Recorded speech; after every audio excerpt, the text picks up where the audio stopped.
लातूरच्या भेटलेल्या घटनेच्या बद्दल तीव्र शब्दामध्ये निषेध त्या ठिकाणी व्यक्त केला। राष्ट्रवादी काँग्रेस पक्षाने नेहमी शांततेच्या मार्गामध्ये आपली राजकीय सामाजिक शेतकऱ्यांच्या प्रती असलेली भावना श्रद्धेने आणि आदरानेच नेहमी व्यक्त केली। तेव्हा कालचा प्रकार हा अत्यंत निंदनीय आहे। त्याचबरोबर ती काल माझी पत्रकार परिषद झाल्यानंतर या संघटनेचे पदाधिकारी ज्यावेळेला भेटले त्यावेळेला त्यांच्या संतप्त भावना मी समजू शकतो। पावसाने ओढ दिल्यामुळेही समजू शकतो, कृषी मंत्र्यांचा प्रसिद्ध झालेला व्हिडिओ त्या संदर्भातले समजू शकतो।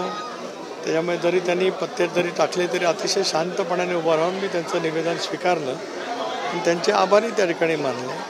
आणि त्याच्यामुळे त्याच्यानंतर लातूर शहरांतील विविध क्षेत्रांतील मान्यवरांशी म्हणजे कृषी, शिक्षण, आरोग्य वेगवेगळ्या क्षेत्रातील चार्टर्ड अकाउंट यांच्याशी जवळपास मी 1.5 तास चर्चा केली। लातूरच्या वेगवेगळ्या प्रश्नाच्यासाठी खासदार म्हणून आणि प्रदेशाध्यक्ष म्हणून मी काय काम करणार याचंही त्यांना मी आश्वासित केलं। त्याच्याबद्दल त्यांनी आदर व्यक्त करत असताना कुठल्याही राजकीय पक्षाच्या अध्यक्षाने इतकं दीर्घ काळ आमचं समजून घेतलं नव्हतं, ते तुम्ही घेतलं आणि तुम्ही कृती करणार त्याच्याबद्दल त्यांनी समाधान व्यक्त केलं। त्यानंतर माझ्या वर्गामध्ये असलेल्या डॉक्टर अरुणा देवधर यांचं कॅन्सर हॉस्पिटल आहे त्यालाही मी त्या ठिकाणी भेट दिली।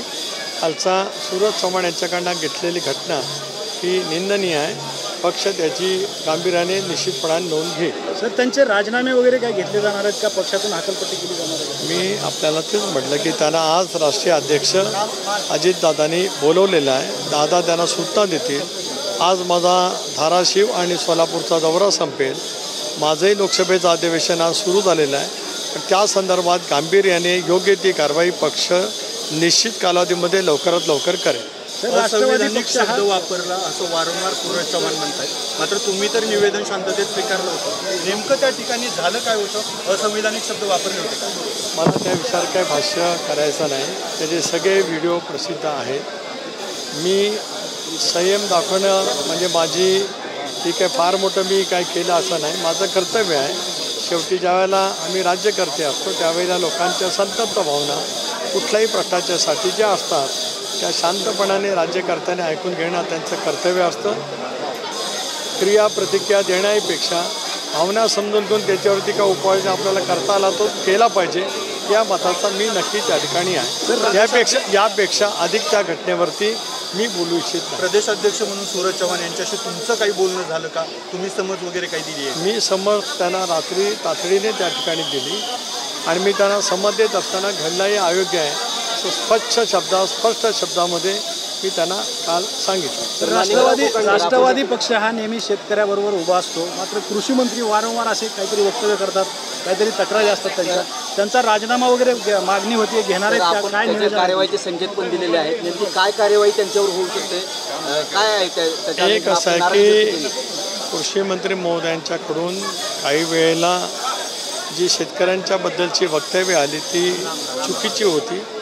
या संदर्भामध्ये राष्ट्रीय अध्यक्ष तसा पक्षाचे नेते आदरणीय अजितदादा यांनी त्यांना यापूर्वी समज दिली होती।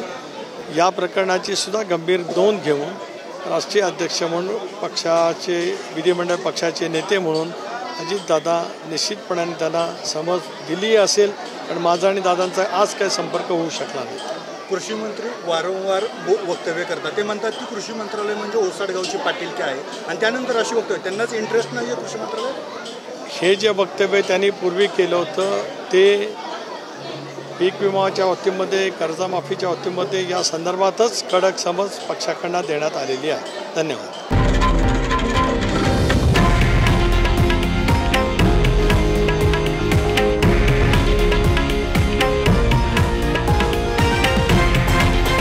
हे आहे देशातील नंबर 1 न्यूज नेटवर्क आणि आपण पाहत आहात TV9 मराठी, एकमेव।